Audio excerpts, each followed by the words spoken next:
Oof. How y'all doing? Welcome to the show. I just realized I forgot to turn on the ghost radar. I was getting all ahead of myself and all proud of my accomplishments tonight, getting everything ready to go. And then I forget something as silly as that. Because how are we going to know to acknowledge what's here if we don't know it's here? So let me just set that up quick and get that rolling so we can find out. Not that I'm saying because it appears on the ghost radar it's absolutely paranormal, but it's anomalous. And anomalous is kind of what we deal in. So hope you guys are doing great. Happy Friday to everybody. Welcome to the Paranormal Portal. I'm your host, Brent Thomas, and this is our journey into the unknown, the strange, and unusual. And we're going to do our best to look into the darkness and find out what's going on. At least we're going to hear some accounts. We're going to cover some stories of people's encounters with what we largely determined as, at least traditional thinking says, it's impossible. There's no big, hairy people in the forest. There's no ghostly beings wandering around our world. There's no visitors from other dimensions or star systems or whatever. It's just us. There's nothing to see here. Go back to work and mow your lawn. So, however, we disagree. We are the experiencers as well as the curious explorers into this unknown strangeness that we've come to love so well. And so, you're not hearing me. Are you hearing me? You guys are hearing me, right? I see what in there. That gets me nervous. When I see what in the chat, it's like, wait, what? That was a pretty good intro there. You guys hearing me? You guys I can hear you, sir. Okay, thank you, Jaron. Woof. Got me all nervous. I look up and see what? I'm like, oh, Barbara, your capitals killed me. I was like, no, all that off-the-cuff poetry just got flushed. But wouldn't be the first time here on the portal because I've been known to do some pretty stupid rookie moves. But, what do you do? Forgot to turn on the moon, too, didn't I? Dang it. Man, I'm slacking, folks. Let's turn on the moon and get some moonlight. We're going to go for the variable colors because it's just a little something for everybody. So we got 2 moons in here, the one on the wall back there, and then the little one on the stand right there.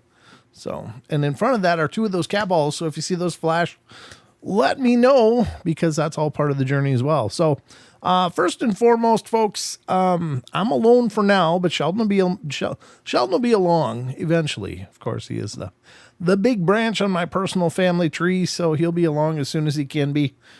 His schedule's kind of got changed up, so there's going to be a little bit of solo time here, but that's okay. And we got a lot to get to. Of course, we're going to get into the news here shortly. We're going to talk about some current events in science, technology, and the weirdness that is the paranormal. So we're going to get into that. We're going to get into the Discord question of the week. Thank you, Chucky, for keeping that rolling. And then we're going to get to some other articles. And, of course, the Cryptid Corner to kind of wrap it all up. That should be about 2 hours is how that works out. So everything is fuzzy looking, Deb says. I don't know. I'm not seeing that here. Are you guys seeing fuzzy me? It looks good on both my feed and on my source, so I'm not sure. Maybe I'm getting in touch with my inner Bigfoot. So, all right, maybe it's it could just be your connection, Deb. I don't know. So we're getting some people saying it's clear as day. I'm not seeing fuzzy. I am Pam said it looks fine. John says, so I'm sorry, Deb. It must be your connection. Maybe refresh it. If you refresh the page, that may help. Sometimes you end up with a lower connection, or there's a little gear icon in the bottom left of your YouTube, and you might be getting a really low quality feed, and you have to click that little gear thing and pick a higher quality, like maybe a 720p or 1080 if your connection can handle it, even up to 4K. So you might be on like a 128p connection just because YouTube will throttle it automatically, and so then you have to tell it, hey, wait, I want more. so try that little gear icon in the lower left of the YouTube window.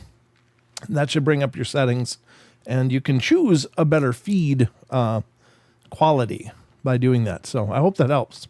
Because, yeah, it's no fun to look at fuzzy me, although I might look better that way. I'm not sure.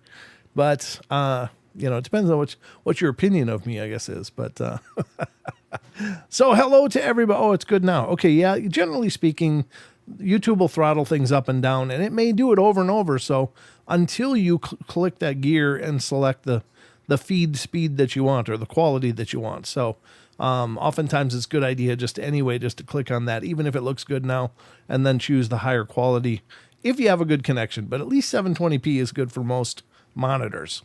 If you're watching me on a TV, then maybe you want 1080p or better. I think, my camera's only 1080p, so it wouldn't do you much good to go to 4K, but you can try it. I don't know how that will work. So anyway, I guess without further ado, we're going to get to the news, and just see what I've curated for your inquiring minds. All right. So without further ado, here we go. Let's go to the news.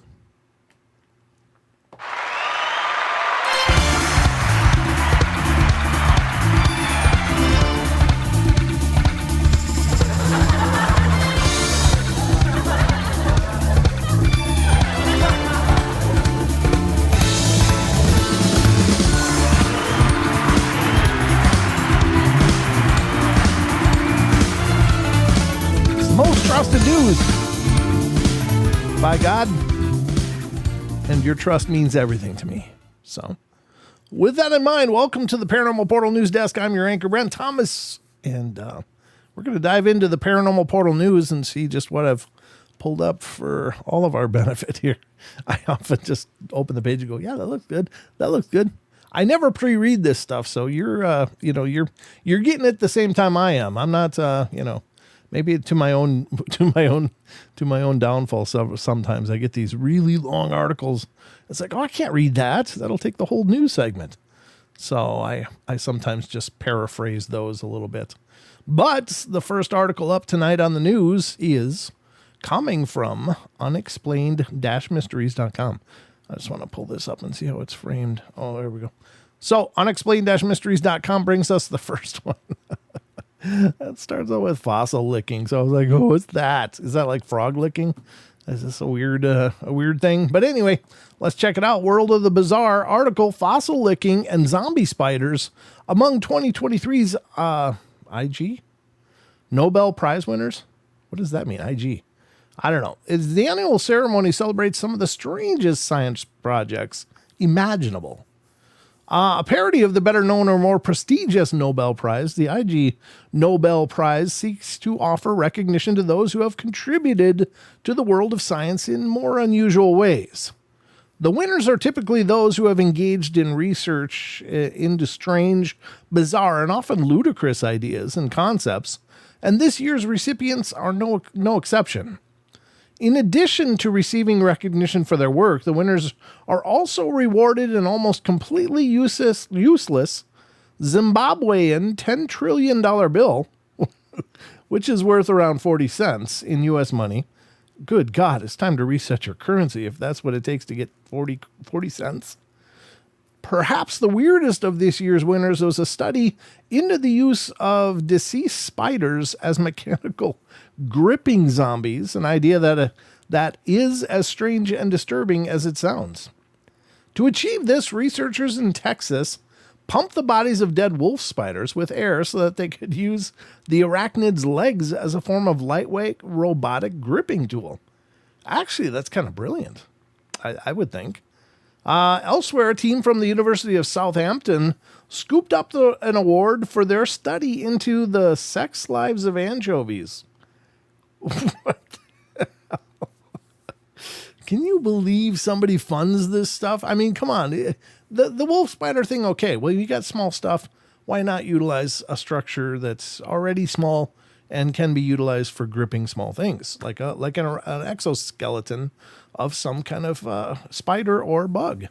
That makes sense. The sex lives of anchovies, I don't know that that's going to further the reach of science in any measurable way, unless there's something extraordinarily weird about anchovies' sex lives, in which case, that's not my business. What they do in their bedrooms is their business. So, all right, there you go. It says, while a team from France won an award for researching what happens when you repeat a word over and over again until it no longer means anything.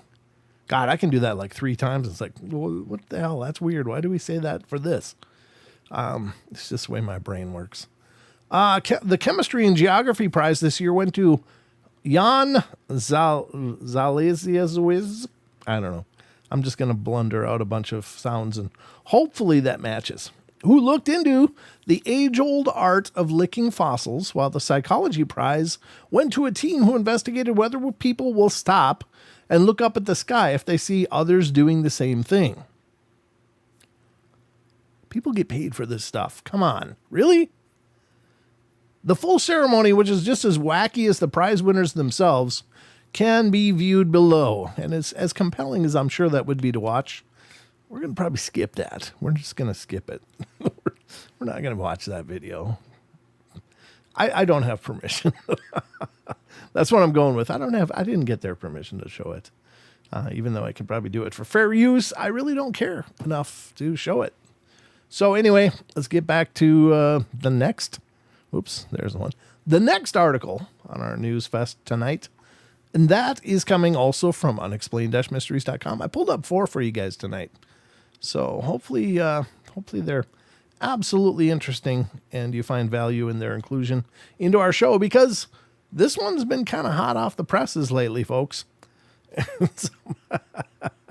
I'll tell you about the meme later. Somebody sent me a meme on Paranormal Portal radio page, and it was pretty funny. It actually made me chuckle a lot. It says from unexplained-mysteries.com, alien corpses claim attracts widespread criticism from scientists.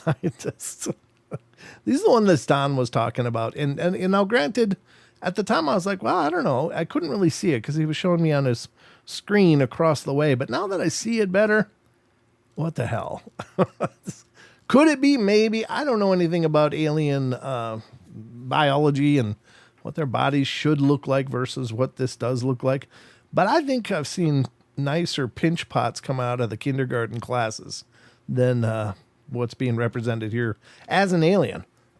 But it says, hold on, I'm going to cough again. Suffice to say, the response to Jaime Maussan's alien corpses revelation in Mexico City this week has been less than favorable. Oh, the meme. The meme was when you're at Wendy's, working at Wendy's, and you pull the last hamburger out of the freezer bag. I was like, yeah, that looks like the last hamburger in the bag for sure. That thing's all kinds of frozen. I don't know if it's actually frozen or what, but looks more mummified, really. Or freeze-dried. Anyway, let me continue. As much fun as this is. A few days ago, Maussan, a controversial figure even in the UFO community. Whoa, what kind of slanderous remark is that? Like everyone else is real controversial too? Come on, even the Navy says they're out there. What do you mean controversial? Is presented what he claimed to be two alien bodies at a formal Congress hearing in Mexico City. Supposedly found buried between the Peruvian cities of Palpa and Nazca in 2017, the two bodies reportedly contained unknown DNA and were, as Maussan put it, not from this earth. Unsurprisingly, given the high profile and official nature of the presentation, the alleged aliens have since generated a great deal of skepticism from the scientific community, with the vast majority of scientists condemning the whole thing as abject nonsense. Of particular note is the fact that these bodies were presented before in 2017 and 2018, when most experts maintained that they were simply human remains that had been physically manipulated. Let me tell you that all of this is complete nonsense, Rafael Borjalil Para of Mexico City's Metropolitan Autonomous University told Live Science that our Congress gives a forum to the self-proclaimed ufologist is a reflection of the anti-scientific mood that prevails in our country today. His sentiments were echoed pretty much across the board. It's sad to see that the well-debunked claims of Jaime Maussan returning to the internet, Andrew Nelson of Western University told Ontario told Live Science. The bodies are human mummies that have been deliberately manipulated to appear alien.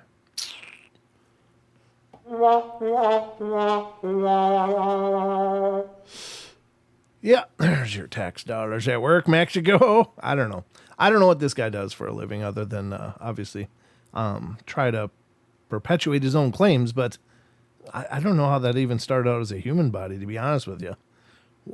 It looks like a vase. Like this is the vase where you'd put the flower stems and they put an alien head in it. Or a mummified head of some infant or something. In any case, yeah, that's weird. That's really weird. Now, wouldn't you just feel bad if it was revealed that, yeah, he was being honest and he was being attacked? How do you know? How do you know? But anyway, all you can do is look at this with what I hope is a logical base. And just go, does that look like a dead alien? And not that I've seen a bunch, but I'm going to go with no. Much like Don was saying here on the show the other nights. I don't think that probably looks like them, but I'm hoping not anyway. But in any case, that's the second story. The third one, which we're going to cover now, has to do with Loch Ness, actually. There was another picture that emerged from Loch Ness. Now, as you may know, there was quite a concerted effort to bring in huge research efforts over to Loch Ness recently. A friend of ours, Ken Gerhard, was there and was part of that as well, and sounds like he had a great time. And And, they did a lot of work. But this one is from September 14th, 2023. Unexplained-mysteries.com reports, woman reports turmoil in the water during Loch Ness Monster sighting. That really does look like some turmoil. That looks like quite a bit of disturbance on the surface of the lake. So, or the loch, as it were. It says, this year's 7th recorded sighting of Scotland's enigmatic loch monster occurred off of Foyers Point. In a report recently submitted to the official Loch Ness Monster sighting register, local resident Siobhan Janaway described seeing something unexplained in the water. The incident occurred at around midday on August 27th. There was something causing turmoil in the water off of Foyers Point. Then it coalesced into a single object moving at speed just under the surface, causing at least 20-meter white wake, she said. She initially suspected the wake was being caused by a boat, but upon surveying the scene, she realized that there were no boats present and that the cause of the disturbance, whatever it was, seemed to be under the surface of the water. Fortunately, she was able to snap a picture of the phenomena, see above, and this year has seen a lot of activity in and around the Loch Ness, with the largest Nessie hunt in 50 years being conducted by hundreds of volunteers just a few weeks ago. Whether there will be any more sightings before the year is out, however, remains to be seen. Now, I would say, here's the curiosity. What if some people stayed, and what if they did have submersibles? Submersibles were a big part of the effort, I'm sure, during this huge event of 50 volunteers coming in. So what if this is just a submersible that's still sticking around, doing a little more research after everyone else left?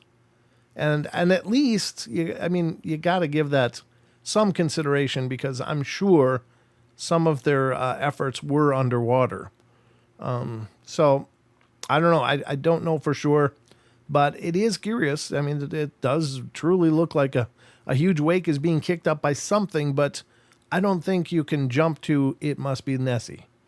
Something's causing the wake, but given that there was a huge research effort, to me it seems more likely that someone is still working on that research and probably has some form of submersible zipping around underneath the surface of the water, but enough to cause a wake.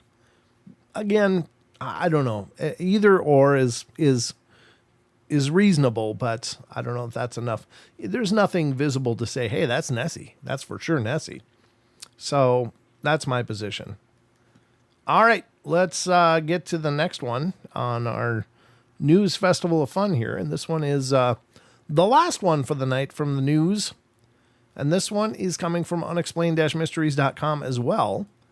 And interestingly enough, this one's kind of cool. It has to do with extraterrestrial possibilities, and it's not real long, but I think this stuff is fascinating. That's even though many of the planets that are in that Goldilocks zone out there in deep space are thousands of light years away from us, hundreds of light years away from us, and that means something traveling the speed of light would take hundreds of years, and so that's a hell of a long way away. But they're able to utilize the light spectrums that are passing through the atmosphere to determine what's going on in that planet. And I think that's absolutely fascinating. I just am, my mind is just boggled by the creativity at work in these research efforts. It's amazing. But this says, this again is from unexplained-mystery.com, possible evidence of life discovered in exoplanet's atmosphere. Let's check it out. It says, NASA's James Webb Space Telescope has detected potential evidence of life on a planet 120 light years away. Before the Next Generation telescope launched, we often remarked that it would be exciting to see what it would be able to pick up from in the atmosphere of distant planets. And now, with the James Webb fully operational in orbit, such a moment has finally arrived with the detection of potential evidence of life in the atmosphere of an extrasolar world situated approximately 120 light years from Earth. This evidence comes in the form of carbon dioxide, methane, and a molecule known as dimethyl sulfide, which on our planets is only produced by life forms. On Earth, dimethyl sulfide is only produced by life, said University of Cambridge's Professor Niku Madhusudan, who headed up the research. The bulk of it in Earth's atmosphere is emitted from phytoplankton in marine environments. The planet in question is K2-18b, is quite large at around 9 times the size of the Earth, and is situated in its star's habitable zone, the region in which liquid water could potentially exist on the surface. Despite the promising findings, however, it's important to emphasize that this detection is only tentative at the moment, and further research will be needed to confirm the discovery. So they're not quite sure, but looks like it might be. So I think that's kind of cool. Again, we're not talking about skyscrapers and air travel or extra solar travel. We're just talking about gases being present in an atmosphere. So I think that's kind of cool. We're slowly moving towards the point where we'll be able to answer the big question as to whether we are alone in the universe or not, said Robert Macy of the Royal Astronomical Society in London. I'm optimistic that we will one day find signs of life. Perhaps it will be this. Perhaps in 10 or even 50 years, we will have the evidence that is so compelling that is the best explanation. Yeah. Here's to hoping. I don't know. I think it's cool, but I think it's absolutely fascinating. So the question is, what do you think? What do you think? Well, I think this light stuff is really exciting, though. Just by looking at the light and looking at what happens to the light that's passing through an atmosphere, they can actually tell what's in there. That to me is just like, whoa, boom. That's incredible. Incredible stuff, folks. But that's what we deal with here on the portal, is the incredible. And by God, all of those stories were incredible. I hope you guys enjoyed them. I hope you felt like you learned something. And you're walking away with some new knowledge, because that's the heart of the Paranormal Portal. I don't know if it really is, but we do love discussing ideas and stuff. So, all right, that's going to wrap it up for the news. So let's get back to the rest of the show.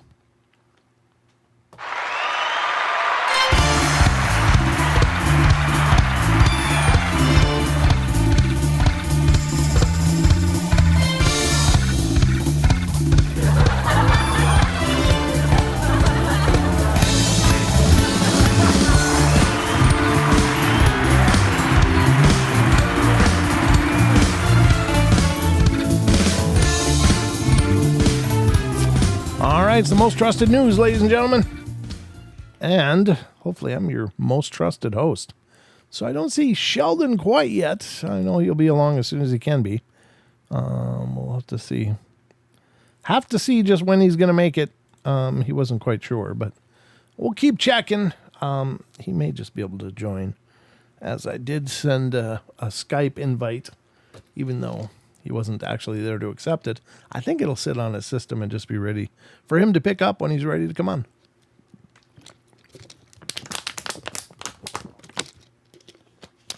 It's called the trumpet drink. I've mastered that.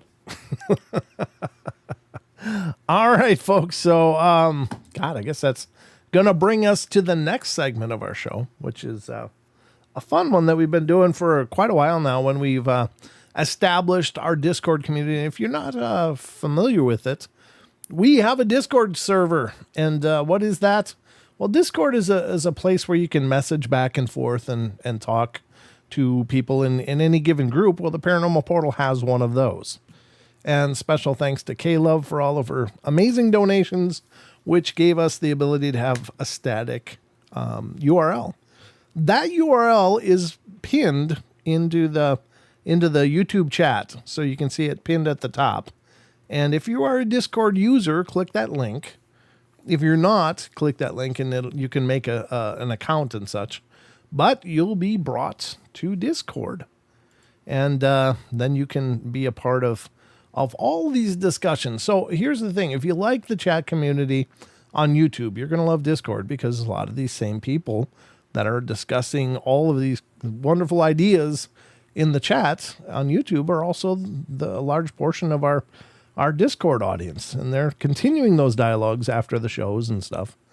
And it's a phenomenal group of people. I've just absolutely humbled and honored that they've taken up the portal flag. So thank you to all of our Discord users that are here with us right now. Because you guys keep this, I don't know, this vibe alive, even when we're not doing live shows. So, all right. So let's get to the Discord question of the week, and we'll find out just what's going on in this crazy Discord world. All right. I gotta do this, though.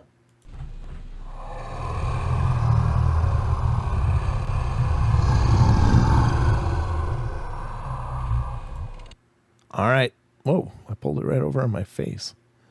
That didn't work out as well as I wanted. Let me drag that down. I don't know where it should go. Not sure where it should really go. Maybe right here. It's fine. There we go. Put the ghost radar there for now. So this is our Discord community, folks, and this is the thread. Over here is the server names. If you join several servers, they'll appear here as these balls, and you just click on it. I could go to the Kev Baker Show Discord right now with a click. I can go to Cade Moya in Australia's Believe. I could go to the Yowie Central, which is Sarah's, and then also Hometown Ghost Stories, which is Rob, Dave, and Jesse, who are Hometown Ghost Stories, and wonderful guys.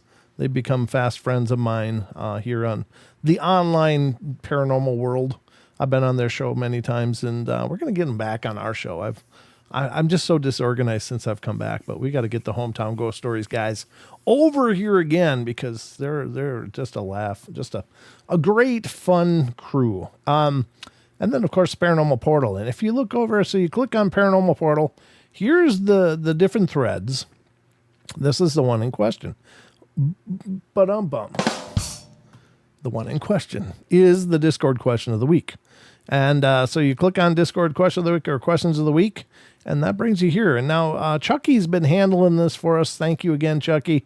Your questions are absolutely brilliant, and I really appreciate all your work on our behalf. It really helps out a bunch, and it keeps these going. Because when I was in charge of it, I would be like, oh God, 20 minutes before the show, I'd be like, oh shoot, I forgot. And then be rifling out a question and hoping somebody would get the time to, have the opportunity to respond before we went live.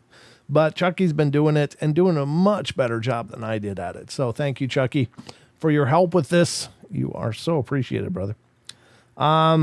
So here we go. The question of the week from Chucky Danger is for Friday's show. As per one of the most recent episodes of the Paranormal Portal, I think he's talking about the podcast, Brent discussed locations that disappear, much like the lore of staircases in the woods. What would you do if you found one of these mysterious places, and what do you think causes these things? That's a great question. I've often wondered the same thing, to be honest with you. What do you do? You stumble on a place and you may not know that it's anomalous until it's actually disappeared. In many of the cases of the stories that I read, people didn't know until they went back to say thank you because they got some kind of help or just the right push to help them along their journey, and they would go back to say thank you, and there is no such place. Not on maps, not on the road that they traveled, nowhere. It's just gone. So it's like these places manifest. Maybe they're out of time. Maybe they're dimensional or something else. It's hard to say. But if you knew that you were in a place that wasn't supposed to be there, what would you do? I think honestly, I'll tell you what I would do at the end. We'll get into that. So here we go. First answer came from Paradox Fossils. So far, I have full names on here, so I'm hoping it stays that way. But stand by, those of you from our Discord, because I may have to ask you who is the name, because my Discord has a tendency to chop those right off. Paradox Fossil says, if I found one of these places, I'd probably live there.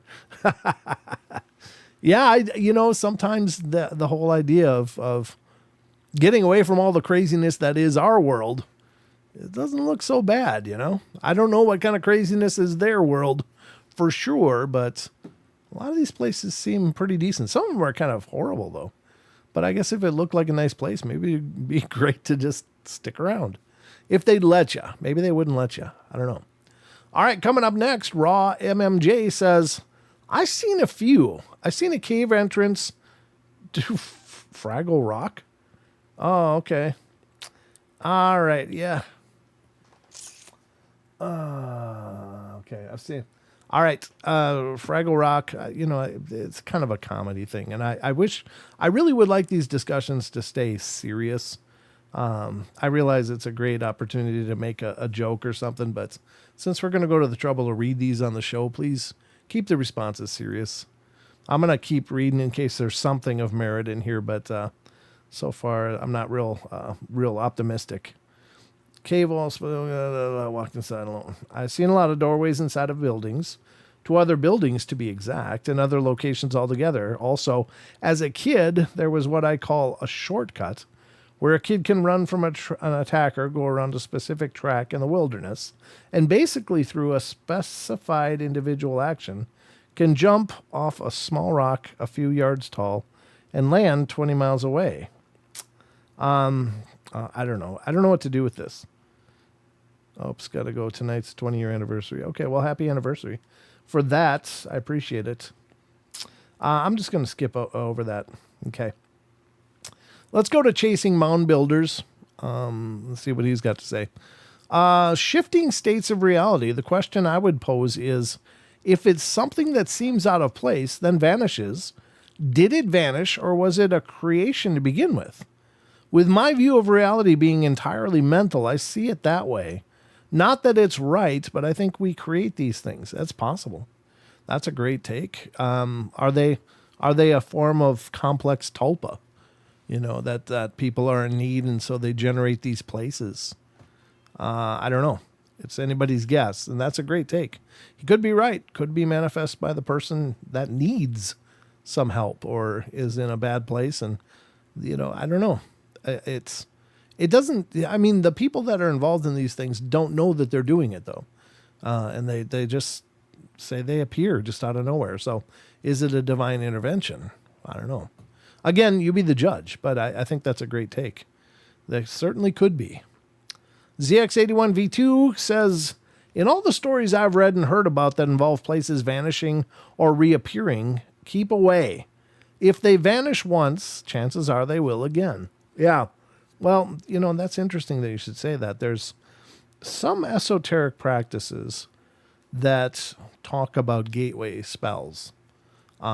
Just to give you an idea, one of them involves doing a practice when a fog sets in, because in many esoteric observations, fog is very mystical. It's, I don't know, kind of a softening between the worlds, so to speak. And so you use like a candle in the fog. And if a gateway appears, you can enter it, but you're warned in the texts, don't touch anything. And definitely do not take anything. And it's incumbent upon you to get back out before the fog disappears, because if you don't, you'll be trapped forever. So, yeah, that's a great place. Great point, ZX81V2. I appreciate that. So, interesting, though. Moni G says, reminds me of a story from Missing 411. This boy disappeared. His father was looking for him and then heard him calling but did not see him. The boy was never found. So if the landscape looks different than usual, I would not approach. Might be a portal, different reality. Yeah, that's absolutely terrifying, though. Could you imagine hearing your child's voice, and not being able to get to them? Oh, I can't imagine a more sinister hell. And just knowing that they're somewhere close enough that you can hear, but you're not able to get to them. Oh, my heart just goes out. Wow. Sounds like a trap. What's that?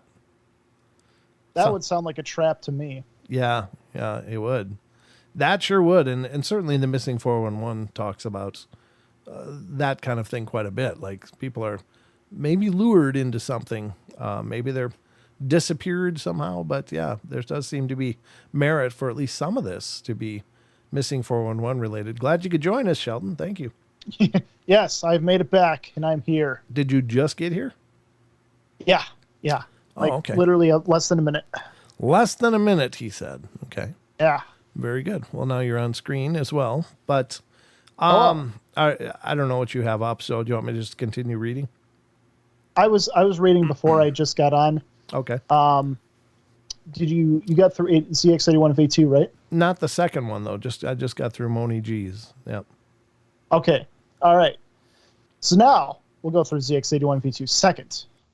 In all the stories I've read and heard about that involve places vanishing and reappearing, keep away. That's his first one. Oh, that's the first one. Haha. Yep. If someone slips out of phase, they could be standing next to a you, and you would not know anything about it depending on how far out of phase they are.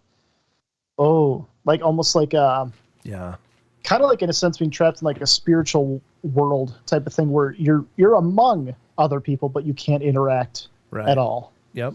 That would be very much like that. Yeah. Very creepy. Oh, God. Yeah.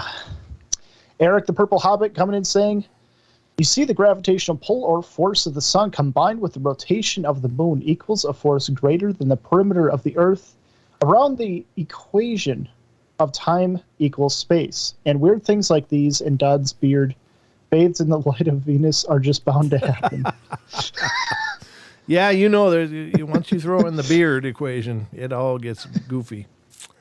Yeah. Thank you, Eric. Luna Unicorn saying, I think it could be time or dimensional slips. I think maybe some of the missing time events we attribute to alien abductions may be because of the time or dimensional shifts too. Maybe just line up and then it shifts back. That's true. Could be. I think that's, I don't know why, but dimensional shifts are a lot more terrifying than alien abductions to me. Yeah. I don't know. I guess it depends. Depends on the alien abduction. Some of them seem absolutely horrific, and others seem very benign. And there's any amount of spectrum between the two. Like, so which one are you getting? You getting one of the gentle, nice guys, or are you getting one of those that just looks at you like you're another piece of cattle or something, Yeah, experimental type of thing. Yeah, exactly. We have read stories like where, I guess in that case it must be the good kind, but we've read stories where like people have gotten healed apparently from abductions. Sure. Yeah. Sure. And those are maybe because they inadvertently hurt somebody and then they felt like, oh, we better put them back together. So it might be that, but yeah, that's crazy. So looks like that's the last one. Wait, what? That looks like the last one on the thread. Yep, that was it. I mean, in my opinion, I mean, even if I saw a doorway or anything, I wouldn't enter. I mean, are you kidding me? Like, if it shuts, how are you going to get back? Yikes. Yeah, exactly. Yeah, even if you see something mysterious in the woods, like something that really shouldn't be there, I would even be apprehensive to go investigate it. My curiosity would be screaming, but I'd be apprehensive because it's like, okay, what if this is one of those portals that people talk about in stories? And then it's like, I can't get back. No. Good point. Nope. Yep. I think it's probably better to not tempt fate, but it would depend on the gateway. Like if you went through a gateway and it was this beautiful, like there was a story I covered on the first disappearing places, one where a woman was riding her horse and they ended up in this beautiful meadow and essentially soon after that her horse died and it just became this, she was going to get rid of the horse anyway because she couldn't keep it any longer, but it was like they had this moment and she went back dozens of times to try to find this amazingly otherworldly meadow, but couldn't. It just didn't exist. And when she explained it to people from that area, they were like, there's no pond out there. There's nothing like that out there. But she definitely experienced it with her horse and had a wonderful afternoon out there. So it'd be hard to come back from a place like that. But But again, she didn't know anything was unusual until she went back to check on it, couldn't find it, and then started asking questions. And people were like, there's nothing like that up there, so it's kind of curious. Then again, though, I mean, we've said that we've told the story so many times, but still, like, then again, we kind of went through one. Yes. Kind of. Yes. That was more of a spatial slip, though. I mean, we didn't really enter anything. We just kind of just shifted ahead, Yeah, that was nuts. That was so crazy. But yeah, it's true. We didn't go into a different area. Or maybe we're still in it. Oh, that's terrifying. Oh, no.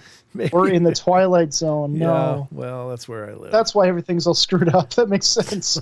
Nice. Yeah, exactly. Exactly. Paranormal Portal, I had a feeling in some woods just off the highway of walking through a curtain of heavy air. I tested it about 3 times, but backed out of it. I didn't stay put. Yeah, I think that's, that comes up too. People being frozen, like they can't move. I think it was Lisa Martin of Paranormal Science Lab was talking about investigating, I think some old battlefield, and she was frozen. And meanwhile, the 2 people she was walking with continued ahead, not knowing, but she was trapped in what felt like a blanket of thick air. So it's interesting that you say that. So, yeah, I think I would do the same thing, honestly. I just, because you don't know what's on the other side. I keep thinking of like a big spider web, like some kind of trans-dimensional spider. It's like, oh yeah, come on in. You get in, and then the pinchers go in, and it's like, I don't know. I mean, what do I know? Yeah, the sound effects were kind of good, weren't they? That's all I could fit into the budget. So the man-made sound effects, yeah. But great responses, everybody. Thank you so much for weighing in on this. Again, Chucky, thank you, sir. You're doing a great job, and it really means the world, man. That really helps a ton. So I guess without further ado, let's get back to the rest of this journey. What do you say, Sheldon? I agree. All right, Sheldon agrees. So by God, let's do it.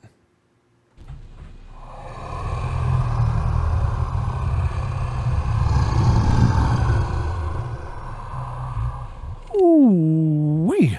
All right. There we are. Now we're on screen. Now we're here. Ah, yes. So everything going good? Going good. Just got off work, came home. Here we are, ready to go. Ready to go. Rip roaring, ready to go. Well, good, because we got a bunch more to get to. I've got a bunch of Cryptid Corner lined up, but before that, I wanted to hit an article from How and Why's. And the author of this story is a gentleman, and I didn't know that. I thought it was a lady, because his name is Vicky Verma, but I've since found him on Twitter or X or whatever. And it's a guy, and he does a fantastic job. But this is an article from a year ago, and it was last updated actually a year ago, just over a year ago. So last year ago, May, it was last updated. But it has to do with the UFO phenomena, so let's get into this. What do you say, Sheldon? I agree. Let's do it. Let's do it. So we're doing it. All right. Here we go from howandwhys.com, and it's a story of alleged Apollo 20 mission. Now, I don't claim to know much about the Apollos, but I know that there's some, there was the well-televised and covered Apollo missions. I guess I could have known it was a guy from that. It's right there, Vicky Verma. There he is. Fantastic guy. Fantastic job. But there's apparently some Apollo missions that didn't happen because they're never were officially acknowledged or advertised, and allegedly some people think there was some discoveries made on the moon that subsequent Apollo missions went up to explore and look into. So I think this has to do with that. So let's see what it says. It says, since the beginning of the space race between the Americans and the Soviets, the lunar conspiracies have been discussed on a wide scale. Many theorists and ufologists provided the photography evidence and witness testimonies about the extraterrestrial activities on the moon. On an official note, NASA stated that Apollo 17 was the last manned mission to the moon in 1972, but some ufologists deny to believe it. The space agency was already prepared for 18, 19, and 20 missions, but they reportedly had to cancel due to lack of funding. Then why did William Rutledge claim to be a member of the secret Apollo 20 mission? Yeah, it's hard to believe that they would not do them. The UFO community found numerous anomalies after researching thousands of official photos captured during the Apollo 17 mission to the moon. During the 12-day lunar mission, the crew captured more than 8,400 photos of the lunar surface that are available on the NASA website. Why would the Apollo 17 mission collect such a large volume of samples, capture so many photographs, and never return to further investigate its findings? NASA has never given any proper explanation, and the reason for lack of funding sounds absurd, as they were already prepared for 3 more missions. So the story of Apollo 20 first came into the limelight after William Rutledge released photos and videos of an alleged Apollo 20 mission on YouTube in 2007 under the alias Retired AFB. According to him, the mission took place in 1976 as a joint mission between the USSR and the USA. Rutledge identified himself as an employee of Bell Laboratories and served in the Air Force, and he claimed that during the Apollo 15 mission to the moon, an unidentified man-made object was discovered and photographed on its surface. And some of that is here in the pictures. Rutledge was chosen as the team's astronaut for being an atheist. This condition was what would make him participate in the mission, which was quite rare. He recounted that the Apollo 14 mission passed over the southernmost point of the moon, seeing numerous derelict spacecraft and cities filled with towering structures. The Apollo 20 spacecraft landed near the Delport crater, and its mission was to explore the cigar-shaped mothership that had been abandoned for more than 1.5 million years. In 1976, the Apollo 20 mission was launched, which included William Rutledge, Alexei Leonov, Leona Snyder, and they managed to land the ship, get inside, and inspect the interior of the ship, as well as the bodies of the pilots. One of the sources said that they not only examined the bodies, but also took the head of one of the bodies with them. The dimensions of the ship were 3,370 by 510 meters. Wow, it's enormous. The age is estimated at 1.5 billion years. Inside, there were many signs of biological life, remnants of vegetation in the engine compartment of the ship, stones of a triangular shape that exuded a yellow liquid that had some medical properties, the remains of small bodies, about 10 centimeters, that lived in a network of glass pipes piercing the whole ship. They found a female humanoid 1.65 meters tall.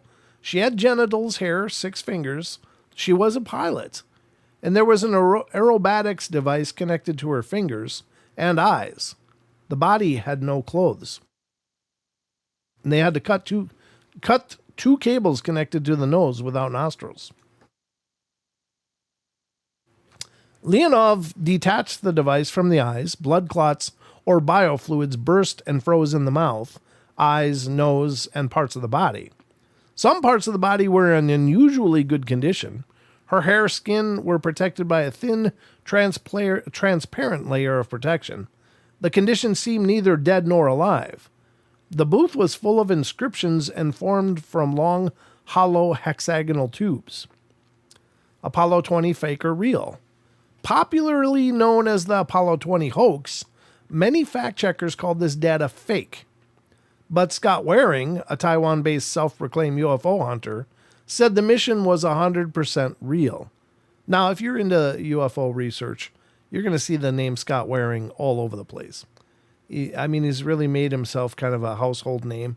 I don't know much about him other than his claims come up in so many stories dealing with UFOs. He wrote on his blog that he talked with Rutledge, who married an African woman and lived with her in Rwanda. Rutledge chose to stay in Africa even after his wife died, Waring said. He, Rutledge, told me that the woman pilot they recovered from the Long Cigar ship in Delport Crater was taken back to the module, cleaned up, and taken back to a military base on Earth.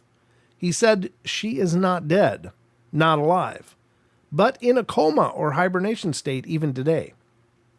He said there were glass tunnels as big as his arm running up and down the sides of the cigar ship, and inside they saw many tiny skeletons of 2 to 3 centimeter tall bipedal species. Hundreds, he said, but the walkways were mainly made for taller species like humans. The woman pilot was connected to the ship when they found her. 2 hoses going from the controls into her nostrils. They cut those and took her away. They also saw some yellow rocks that seemed to make liquid substance dripping slowly from them. He said, like a living rock, and he also mentioned that they found an even bigger triangle craft near the cigar ship. It had an opening in its outer hull as if someone had already broken into it to search for salvageable technology. Sadly, I've never heard from him or about him for 10 to 12 years, and I think he put his best efforts forward to get the evidence out, and he said to hell with it. He did say he get the movie reels from the garbage bins of an airfield hangar, and he and another guy asked the security guard there if they could take some. The security guard didn't care. It was all going to be burned. So they took them, and William had a few converted from reels to normal videos so he could post them on YouTube. That's it. Many people lie and say it's been debunked, but they never debunked with him as I did. They never even knew him when he was on YouTube back then. They judge without knowing the full truth. Apollo 20 was 100% real. It was a mission to recover alien technology in order to bring it home and keep America a world power. It worked. So, claims it's real. Apollo 20 may or may not be real, but many astronomers and experts spotted strange activities on the moon. There are several videos on the internet shot by amateur astronomers where UFOs are seen flying near the lunar surface, and strange luminous light can be seen behind the moon. Were they only satellites or the crafts of unknown origin? That's very curious. So, I don't know. I mean, I of course, I've heard these claims. I've also seen plenty of hoaxes, and that's unfortunate because, you know, it's like this is all a crapshoot enough as it is. But when people are also funneling hoaxed materials out there, it makes it even worse. One of them was sent to me, and it was allegedly showing 2 of the Apollo astronauts by a big structure that was lying in a crater on the moon. But then the real photograph was pointed out to me that exists in the NASA archives, and it's very clearly been doctored. And so I was like, oh God. I even posted that faked one. I was like, wow, this is sent to me. And I was really disappointed to find out that no, that was definitely a hoax. Definitely without a doubt a hoax. No. And so there's a lot of that going on. So what do you guys think? Was there an Apollo 20? Was there more missions after 17? I'm curious. I'd love to know what you guys think. Maybe that's a question of the week. It's a tough one. Yeah, it is a tough one because how do you know? Now, it wouldn't surprise me at all that there were missions that they didn't cover on the news. It's like, really? Of course there are.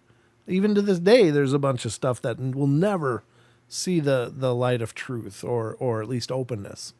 And the tough thing for me is that isn't NASA public or something like that?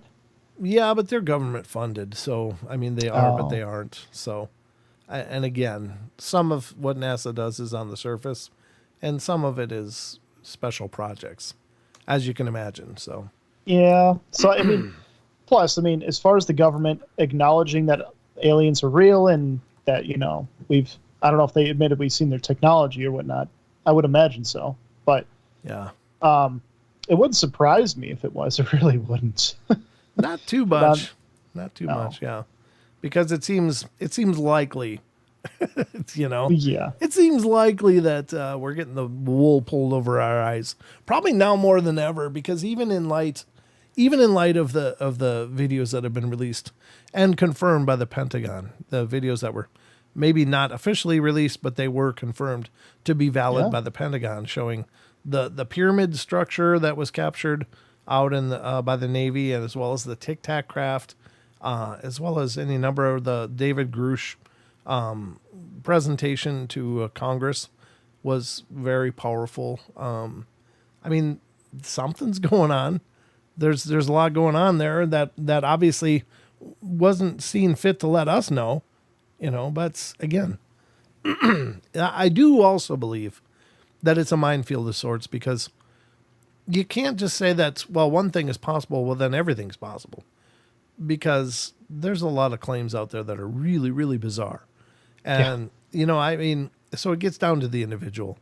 Some things I can accept that maybe are possible, but other things I just can't get there yet. And that's not me judging them. Well, it is me judging them for me, but not judging it for all of you. Like, well, don't believe in that one, but you can maybe believe this one's real. I mean, come to your own conclusions, but do your own research. I mean, you got to look into these things and, find all the information you can, because obviously they're not going to serve it to you on a folder and say, here's all we know. You decide if it's real.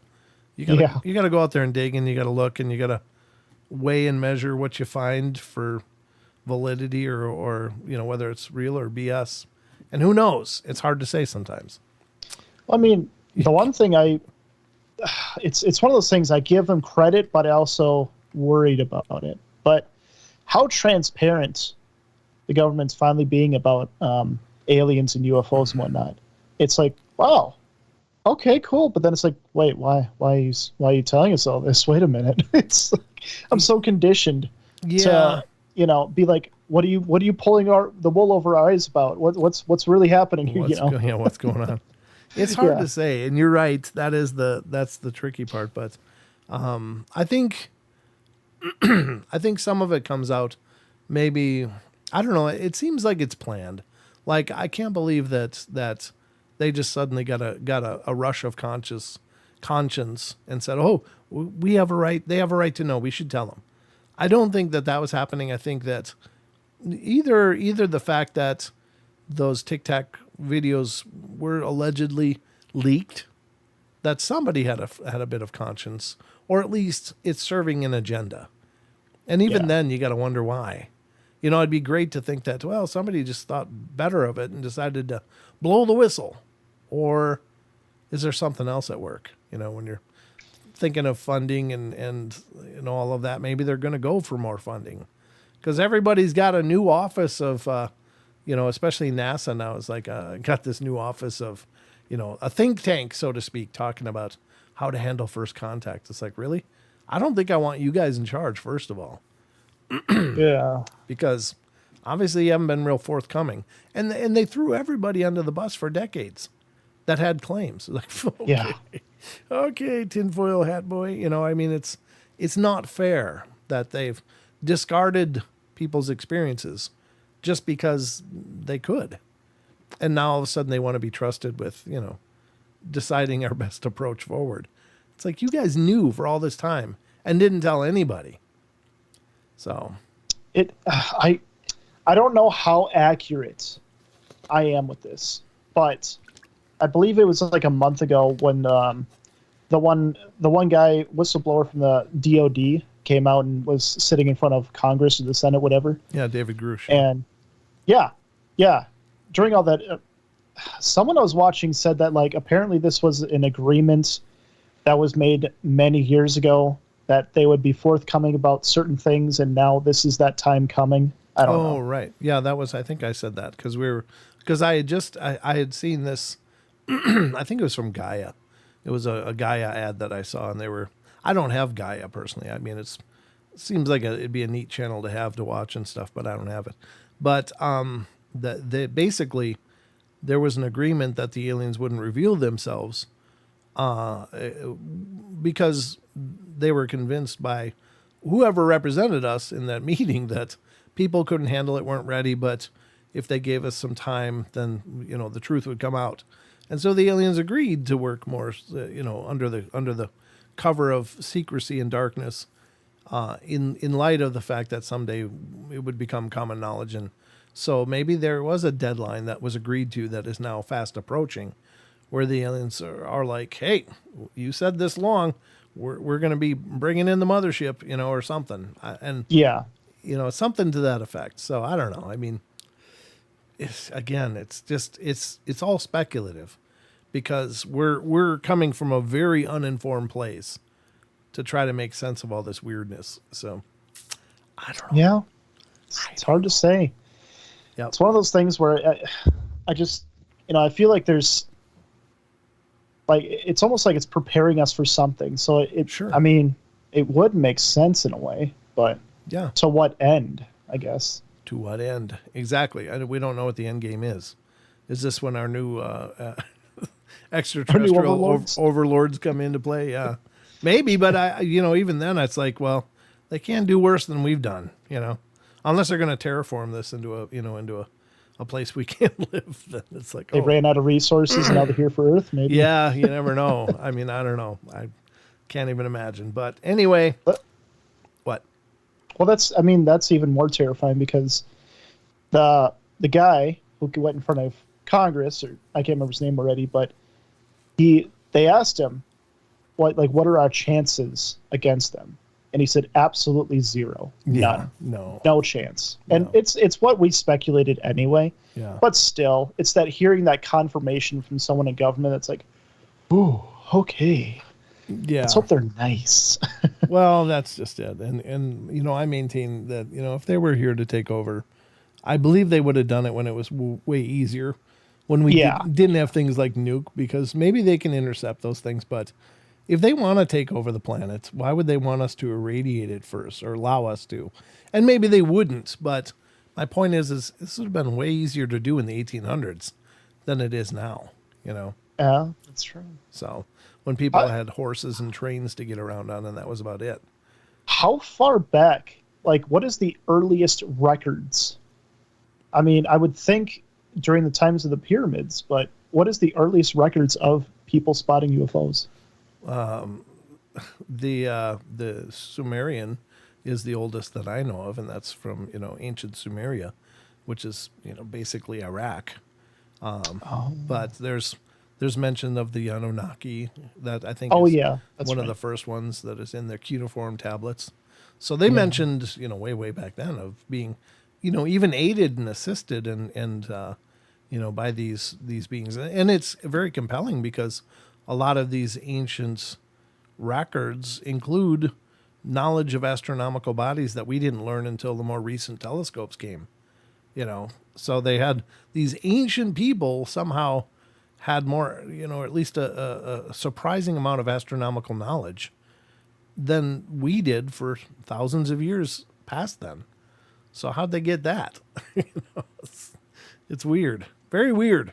So yeah. Anyway, but whatever the case, I guess we'll find out either way, because whatever's going on, the ball's in motion, so to speak. So eventually, maybe we'll know something. Maybe, right, Sheldon? I hope so. Yeah. Yeah, either I'm kind of both ways about it. It's like, well, God, I hope they're good. Well, yeah. God, I hope they're good. If they suck, then this is gonna be a one-way turd fest, Just like, no. Yeah, it'd be like wrist rockets next to, F-18s or something. We find out the aliens are necromongers. Yeah, exactly. Where's Riddick, damn it? Yeah. All right, so let's get into this. All right, we're going to get to the cryptid corner now, folks, because, my God, we love the cryptids. And I got a lot of stories pulled up for us to peruse and explore. So let's get to this. We're going to start out with Sasquatch Chronicles blog, because we can, because Wes lets us. So yeah, that's a good reason why, right, Sheldon? Absolutely. All right, so ladies and gentlemen, I hope you're ready. We're diving into the cryptid corner. We're going to talk about the big creatures and things that exist out there that I think most of us believe are there, but I love these stories. Yeah, I've been thinking a lot about it lately. I watched this video today. I think it was Selkirk Sasquatch, but I might be wrong. But it was a video that was put together, and it had to do with the Olympic project, basically. And I think that was what it called, Selkirk Sasquatch. And God, they had some pretty incredible stuff that was happening out there. An old tree was pushed down. It was a dead tree, but it was a huge dead tree. And when that thing came down, they recorded it. It was like this huge sound, and hearing things circling their tents and calls in the darkness up in the mountains. It's pretty crazy. I just, those guys are just, anybody that goes out there and researches Sasquatch out in the deep, thick woods and stuff, you are cut from a very, very special metal, because I'm here to tell you, man, I'd be like, nope, I'm done. And I've been on a Sasquatch expedition, and it was fine, but it was also like, it was very quiet. We didn't have any activity, but I remember when I was sleeping in my car just thinking, whatever I do, whatever reason, and I slept like crap, but I'm sleeping in the driver's seat of my car, and I'm going through the night, and I'm thinking, it was enough ambient light that you could kind of see around. And I was thinking, when I open my eyes, don't look at the windows. Don't look at the windows. Because the last thing I wanted to see was waking up out of a dead sleep to, a big face looking right in my window at me. It's like, oh my God, so I was literally puckering, making Fruit of the Loom diamonds or something, man. I was cutting glass, because it was just like, open up, look down, then kind of judge it with my peripheral, and then look up slowly. Because, you hear those stories where people wake up and there's a face pressed up against the glass, or looking in the tent window or something. It's like, oh my God, that would be just the most horrible thing. So, I'd rather be in a car than a tent, though. So at least you chose that. Yeah, well, I didn't have any option. I wasn't planning on actually being there for the investigation. I was being there for part of the event, and then was going to go. But they're like, "Oh, stay." I'm like, "Oh, okay." It was a train wreck for me in a number of ways, because it was up in the mountains. It was last summer, not this last summer, the summer before. It was up in the mountains over in Washington, and I was wearing shorts and a t-shirt, and I didn't bring a sleeping bag, a blanket, or anything. Oh God! And up in the mountains, folks, it gets cold. It gets really cold. So I found a pair of sweatpants that I was desperately trying to make a blanket out of. Trying to get as much of me wrapped up in these sweatpants as I could, and managed still to sleep a few hours on and off through the night. But I was also just so nervous. And, when you think about that, that's what these people go out and do. They sleep in these little fabric tents out in their territory. They're in the Bigfoot territory. And they have things approaching their tents. And how do they continue to do that? These people are so incredibly brave.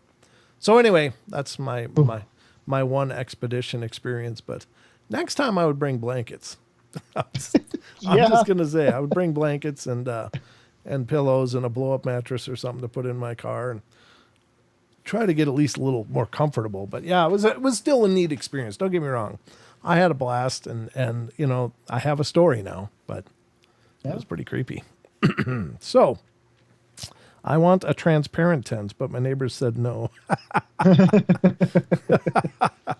Yeah, it's great until you sleep naked or something. That's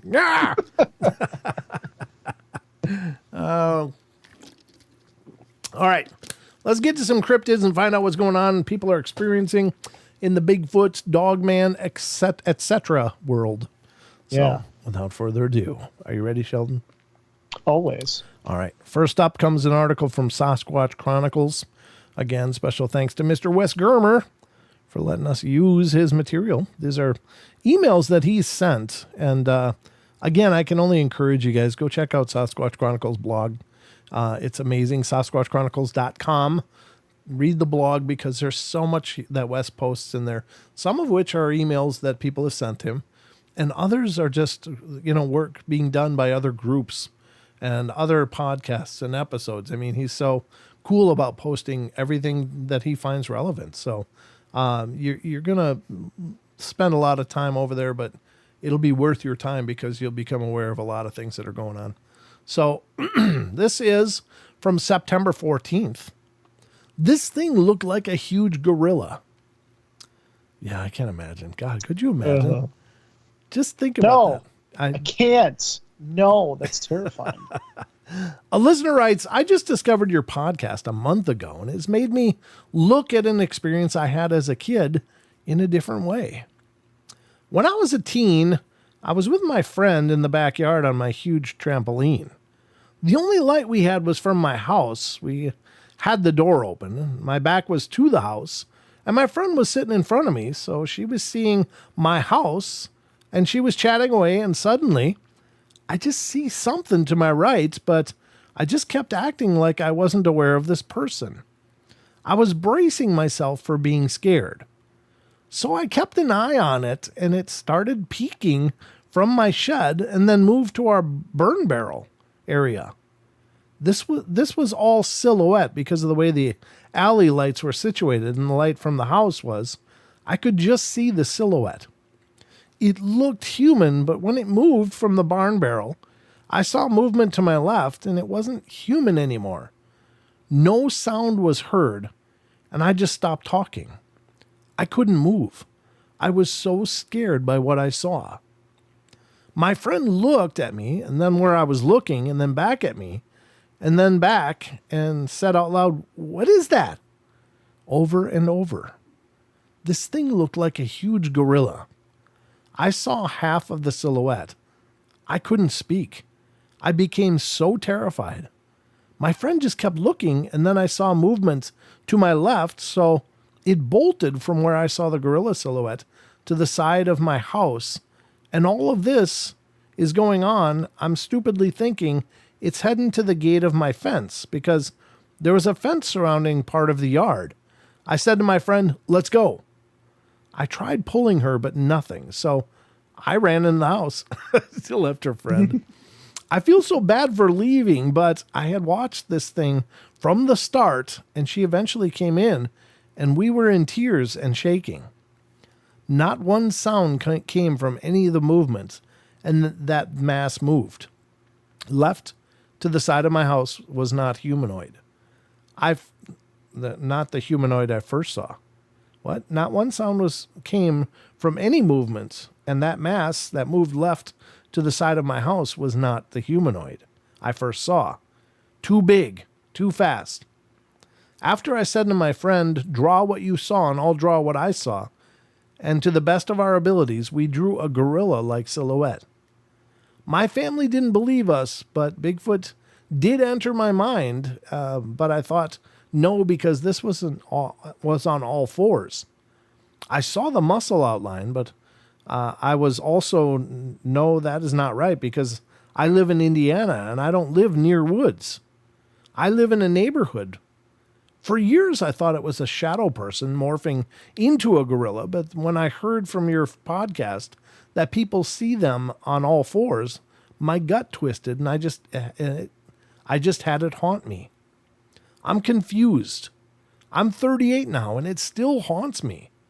The reason I say shadow person is because it had no sign of hair or clothes. If you know of anyone who has had this kind of experience, please let me know. It might not be Sasquatch, but I haven't heard anything close to my experience. That's pretty incredible. Weird. Wait a minute.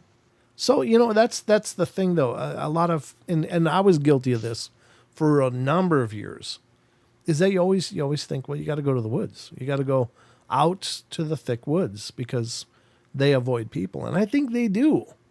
But I think they can cover a lot of ground really quick. And I think that's at least a decent portion of the population of these things probably lives within miles of cities and stuff. They just traverse the ground and come in, and maybe they take pets. Maybe they take vegetables and fruit. Maybe they find grains or whatever to eat. But I don't think that they're deterred by the fact that we live in cities. I think these things are so powerful, so quick, so agile that, if anything, coming into our cities probably makes traveling for them a breeze, because these things are conditioned and developed to walk through the most impossible terrain effortlessly. So when you're in manicured lawns and sidewalks and streets, it's probably a breeze. What do you think of that? Oh yeah, true. Making it easier for them. Yeah, they can probably cover a lot more ground coming into our town. So if they could maybe, let's just throw a ballpark number, if they could travel in the nighttime like a 6 mile, stretch, maybe 3 miles and then 3 miles and then forage in the middle. But, in our towns, they could probably cover 10 miles just because there's no obstacles. It's just all, a 6-foot fence is like our idea of being safe. Well, that'd be like up to their nipples, So I don't know, but it's just so hard to believe something that big could travel through our cities and whatnot and be unheard, unnoticed. But I understand that in these environments, you're right, it's easier to traverse, and they apparently can move through the forest without making much of a noise at all. So It would probably be even easier to be silenced, maybe. Oh, sure. Yeah, they'd be absolutely stealth completely. Like, they can go through sticks and twigs and leaves and stuff and not make a sound somehow. And, my God, they could be up in a tree in, a snap of a finger. So, and if you're living in town, you're not looking up in trees at all. You're looking at the sidewalk in front of you. You're also not looking for a 8 or 10 foot tall thing. You're looking for creepy people that are hanging around, man-sized things. So, you could look right past one of these things and not think twice. And then you look at the habits of people. In our current age, of course, everybody's got a phone. So generally speaking, they're looking down in their lap anyway. But if they're in their home, they're watching a television. They're maybe see the lights of a car go by. Who's that? They get shaken out of their reverie by something like that. But people, I'm not saying people aren't alert, but we're alert for very specific things. And one of those is not Sasquatch. Yeah. That's true. Yeah. Everyone freezes whenever they see him. It's like a psychological thing and a fear response, I think, mixed at the same time. Oh, sure. Yeah. Like, it's, oh my God, that's real. And oh my God, that's terrifying. And oh my God, I could die at the same time. Yeah. It's incredible. So yeah. This next one is from September 14th. It's on my back porch. On the back porch. Oof. All right. Sasquatch Chronicles blog. A listener writes, first and foremost, I'm a highly educated professional who is scientifically minded, and I'm not the kind of person who's easy to convince. Also, I'm an avid outdoorsman who has spent more than 40 years in these woods hunting deer, turkey, hogs, and any other wildlife.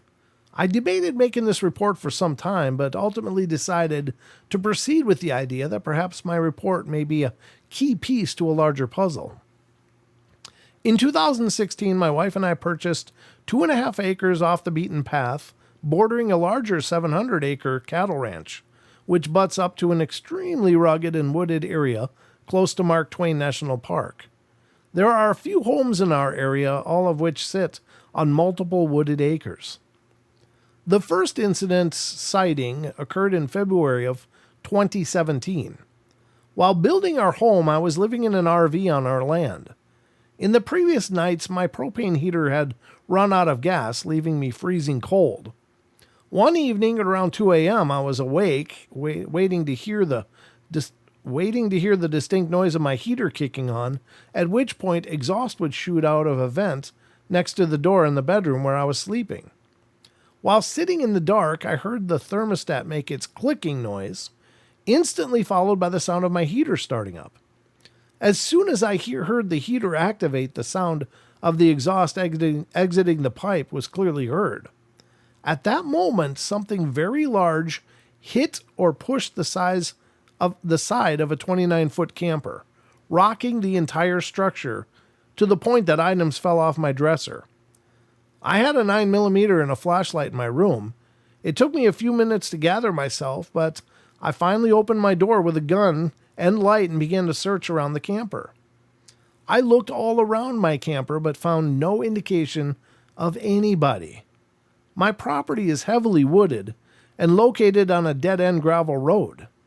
The ground was frozen solid from and there were still patches of snow scattered.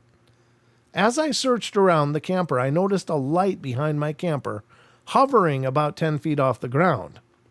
It was a light blue and about the size of a softball. I looked behind me to see if one of my neighbors was driving or walking with a light, but no one was out.